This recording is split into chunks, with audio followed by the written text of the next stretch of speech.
Mutual funds को लेके काफी सारी इंपॉर्टेंट अपडेट्स आई है जिसके बारे में इस वीडियो के अंदर बात करेंगे। बट उससे पहले आरबीआई की तरफ से एक न्यूज आई है, उसको हम क्लियर कर लेते हैं। आरबीआई का कहना है, भारतीय रिजर्व बैंक के गवर्नर संजय मल्होत्रा ने कहा है कि अगर महंगाई और विकास दर दोनों में गिरावट जारी रहती है तो केंद्रीय बैंक ब्याज दरों में कटौती करने पर विचार कर सकते हैं। मतलब अगर जो महंगाई जिस तरीके से घट रही है, हमने देखा कि पिछली 3 मीटिंग्स के अंदर में हमें रेट कट देखने को मिला आरबीआई की तरफ से। तो अगर महंगाई घटती ही रहती है या ठीक ठाक भी रहती है और ग्रोथ ज्यादा नहीं दिखती है इकोनॉमी के अंदर में, तो आगे फ्यूचर में हमें और रेट कट्स देखने को मिल सकते हैं। रेट कट का मकसद यही होता है कि लिक्विडिटी बढ़े इकोनॉमी के अंदर में, ग्रोथ बढ़े इकोनॉमी के अंदर में। तो ये चीज कही है जो कि मार्केट के लिए पॉजिटिव हो सकता है। अगला जो मीटिंग है आरबीआई की मॉनेटरी पॉलिसी का जो कमेटी का मीटिंग है, वो अगस्त के महीने है। मतलब नेक्स्ट हर एक दो महीने पे, आई थिंक हर 2 महीने पे मीटिंग होती है। तो अगस्त के अंदर में है और उसके अंदर अगर रेट कट का डिसीजन होता है, वैसे पहले ही काफी रेट कट कर रखा है आरबीआई ने, अब नहीं भी करती है तो बहुत ज्यादा फर्क नहीं पड़ता। लेकिन अगर रेट कट और होता है तो मार्केट के अंदर में इससे लिक्विडिटी और ज्यादा बूस्ट होगा और मार्केट को ऊपर जाने में हेल्प मिलेगा। नेक्स्ट अपडेट है हमारे पास, वो है जियो ब्लैक रॉक म्यूचुअल फंड्स की तरफ से। अभी हमने देखा तीन डेट म्यूचुअल फंड्स लॉन्च करी थी, एनएफओ आया था 2-3 दिन के लिए और 2-3 दिनों में ही लगभग 17,800 करोड़ मार्केट से उठा लिए जियो ब्लैक रॉक म्यूचुअल फंड में। हाइप की पावर से, बस कुछ भी एक्स्ट्रा उन्होंने ऑफर नहीं किया, बस जियो का नाम और हाइप, दुनिया भर की हाइप, पेड प्रमोशन, पीआर करवा के मतलब लॉन्च होते होते वो टॉप 35 एएमसीज के अंदर में आ गई एयूएम के मामले में। भयंकर सा ही एनएफओ में ही पैसा उठा लिया। यहाँ सालों से लगे हुए हैं म्यूचुअल फंड्स, 2,000, 5,000, 10,000 करोड़ पे टोटल एयूएम है उनका, और इन्होंने झट से आया 3 फंड लॉन्च किए और 17,500, 18,000 करोड़ उठा लिए मार्केट से। अब ये 4 म्यूचुअल फंड्स और लॉन्च करने जा रहे हैं जिनका अप्रूवल मिल चुका है। यहाँ पे जो डेट कैटेगरी में लॉन्च करेंगे ये Nifty 813 year G-sec index fund launch करेंगे, और इक्विटी कैटेगरी में 3 फंड लॉन्च करने वाले हैं। तीनों के तीनों इंडेक्स फंड है। एक्टिव फंड के अंदर में अभी ये नहीं घुस रहे हैं। पहला फंड हो जाता है निफ्टी नेक्स्ट 50 इंडेक्स फंड, दूसरा फंड हो जाता है Nifty mid cap 150 index fund, and तीसरा हो जाता है Nifty small cap 250 index fund. ये 3 इक्विटी म्यूचुअल फंड्स के साथ ये मार्केट में एंट्री मार रहे हैं। अप्रूवल चारों फंड को लेकर इनको अप्रूवल सभी की तरफ से मिल चुका है लॉन्च करने के लिए। अब बस एनएफओ लॉन्च करेंगे और मार्केट में उतर जाएंगे। अब फिर से मैं एक बार ये चीज कहना चाहूंगा कि आपको हाइप के ऊपर नहीं जाना है, आपको पीआर के ऊपर नहीं जाना है, आपको इतनी सारी जो पेड प्रमोशंस हो रही है, एडवर्टाइजमेंट्स चल रही है, उसके ऊपर नहीं जाना है। आपको अपनी जरूरत के ऊपर जाना है। खासकर अगर इन फंड्स की हम बात करें, अगर पहले से किसी ने रख लिया तो क्या कर सकते हैं, लेकिन नया अगर इन्वेस्टमेंट करना है तो निफ्टी नेक्स्ट 50 वैसा फंड नहीं होता है जिसके अंदर में इन्वेस्टमेंट किया जाए। क्यों नहीं होता है? बहुत सारे आपको लोग कहेंगे बहुत बढ़िया है, बहुत अच्छा है, लार्ज कैप है, रिटर्न अच्छे हैं। कुछ नहीं है वैसा। एक्चुअल में डेटा आप देखने जाओगे तो जो निफ्टी नेक्स्ट 50 है उसका return small and mid cap से कम होता है, volatility small and mid cap के आसपास की रहती है।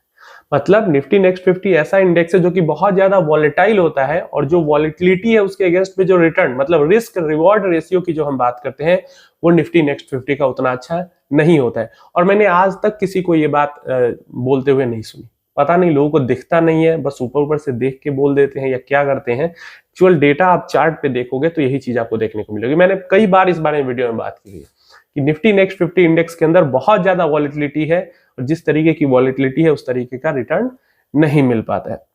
दूसरा, अगर मिड कैप इंडेक्स फंड की बात करें तो बढ़िया इंडेक्स फंड है, बढ़िया है, इसके अंदर इन्वेस्ट किया जा सकता है। लेकिन ये भी मैं जब देख पा रहा हूं कि अगर लंबे समय तक मैं इन्वेस्टमेंट करता हूं तो अगर मिड कैप को ही टारगेट करना है मुझे, तो मिड कैप इंडेक्स से बेहतर, अगर इंडेक्स में ही करना है, एक्टिव में करना है तब तो एक्टिव कोई मिड कैप उठा सकता है, लेकिन अगर इंडेक्स को ही टारगेट करना है तो वहां पे मोमेंटम इंडेक्स जो है मिड कैप का, मिड कैप 150 मोमेंटम 50 इंडेक्स, वो ज्यादा बेहतर है इन्वेस्टमेंट करने के लिए। उसका जो पास्ट परफॉर्मेंस है वो ज्यादा बेहतर है लॉन्ग टर्म का भी। नेक्स्ट जो इनका निफ्टी स्मॉल कैप 250 इंडेक्स है, तो ये तो मैं 1000 बार बता चुका हूं कि लॉन्ग टर्म में जो एक्टिव स्मॉल कैप फंड है वो इंडेक्स फंड को, स्मॉल कैप इंडेक्स फंड को इजीली बीट कर देते हैं, 2-3 पॉइंट से बीट कर देते हैं। एवरेज रिटर्न की भी अगर बात करते हैं, अच्छे फंड्स की बात नहीं कर रहा, एवरेज फंड की बात कर रहा। तो इसलिए यहाँ भी कोई वो है नहीं, इंडेक्स फंड ही इन्होंने लॉन्च किए हैं, लेकिन इन फंड्स के अंदर इन्वेस्ट करने की कोई जरूरत नहीं है। दोनों के, तीनों का मैंने ऑप्शन बता दिया। निफ्टी नेक्स्ट 50 की जगह पे बेहतर है, कम वॉलेटाइल होगा, रिटर्न भी ठीक ठाक होंगे, एक फ्लेक्सी कैप फंड। और इन दोनों के जगह पे मैंने बता दिया स्मॉल कैप के केस में एक्टिव फंड और मिड कैप के केस में मोमेंटम इंडेक्स फंड, वो बेहतर ऑप्शन हो जाता है। तो हाइप से बचे। अब लोग जबरदस्ती बजाज फाइनेंस का जो म्यूचुअल फंड है उसके ऊपर घुसे हुए हैं, जियो के म्यूचुअल फंड के 50 म्यूचुअल फंड्स कंपनीज पहले से हैं, पुरानी है, लंबे समय से है, लंबे समय से उनके स्कीम्स भी अवेलेबल है। तो भाई पुराने को देखो ना, क्योंकि वहां पे तो प्रूवन स्ट्रेटजीज हैं। जो नया अभी मार्केट में आया ही है उस पर जंप करने की जरूरत नहीं है। जो पैसे वाले, जिनके पास बहुत पैसा है, बड़ा कॉर्पस है, उनको करने दो। आप जब ग्रोथ की फेज में हो, कुछ करने की, बनाने की कोशिश कर रहे हो, तो जो ऑलरेडी पहले से प्रूवन है उसके ऊपर जाओ। और ब्लैक रॉक प्रूवन नहीं है ये मत कहना। पास्ट में वो इंडिया में काम कर चुकी है, फेल हो गई थी, वापस गई थी, ये दोबारा आई थिंक दूसरी बार या तीसरी बार आई है इंडिया के अंदर में काम करने, नहीं चल पाती है। नेक्स्ट अपडेट हमारे पास आता है bank of India mutual fund से। तो इनके 2 फंड के अंदर फंड मैनेजर चेंज नहीं कहेंगे, ऐड हुए। जैसे आर्बिट्राज फंड के अंदर तो चेंज ही हुए हैं, उससे हमें मतलब भी नहीं है। पहले उसको फिरदौस जी मैनेज करते थे, अभी नीलेश जी मैनेज करेंगे। मतलब है यहाँ पे bank of India small cap fund के अंदर, जिसको सिंगल हैंडेडली आलोक सिंह पहले मैनेज करते थे। आलोक सिंह तो अभी भी मैनेज करेंगे, लेकिन इसके साथ यहाँ पे एक असिस्टेंट फंड मैनेजर ऐड कर दिया गया है, नव भारद्वाज को। अब थोड़ी सी प्रॉब्लम क्या होती है कि जैसे जब सिंगल हैंडेडली कोई फंड को मैनेज करता है तो वो अपना खुद का डिसीजन अपने अकॉर्डिंग सब कुछ कर रहा है, तो वैसे में पॉजिटिव भी बहुत अच्छा हो सकता है, नेगेटिव भी बहुत अच्छा हो सकता है। Bank of India small cap fund के केस में ये पॉजिटिव हुआ है, क्योंकि परफॉर्मेंस काफी अच्छी रही है इस म्यूचुअल फंड स्कीम की। अब यहाँ पे असिस्टेंट फंड मैनेजर आए हैं, तो अब 2 लोग मिलके मैनेज करेंगे, तो यहाँ पे थोड़ा सा देखना पड़ेगा कि इससे फंड के परफॉर्मेंस पे किस तरीके का असर आता है। और बिल्कुल ऐसा नहीं करना है कि 1-2-3 महीने में कुछ भी ऊपर नीचे होता है तो आपको जंप करके इधर से उधर भागने लगना है। धैर्य से आराम से देखना है, समय देना है। अगर आप इन्वेस्टेड हो इस स्कीम में तो अपडेट थी तो मैंने आपको दे दी। इस चीज को लेके बिल्कुल इधर उधर जंप नहीं करना है कि अरे नहीं अब फंड मैनेजर एक और आ गए तो अब क्या होगा, कैसे होगा, नहीं, वो सब नहीं करना है। आराम से परफॉर्मेंस को देखते रहना है अपना। नेक्स्ट अपडेट हमारे पास निकल के आ जाती है यहाँ पे आईसीआईसीआई म्यूचुअल फंड्स कंपनी की तरफ से। तो यहाँ पे अगस्त के महीने में आईसीआईसीआई म्यूचुअल फंड ने अपना पूरा जो फॉरेन इन्वेस्टमेंट था वाले जो फंड्स थे उन सबको बंद कर दिया था। अभी फिर से उन्होंने फॉरेन इन्वेस्टमेंट फंड को ओपन कर दिया है।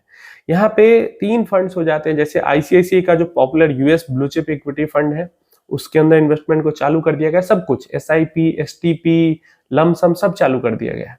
आईसीआईसीआई का नेस्डैक 100 इंडेक्स फंड है और आईसीआईसीआई का strategic metal and energy equity fund of fund है।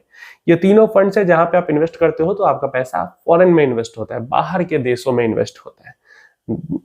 देखा हमने यूएस ब्लू चिप, नेस्डैक सब, मतलब मान लो कि मेजरली यूएस में ही जा ही रहा है, यूएस में जा ही रहा है।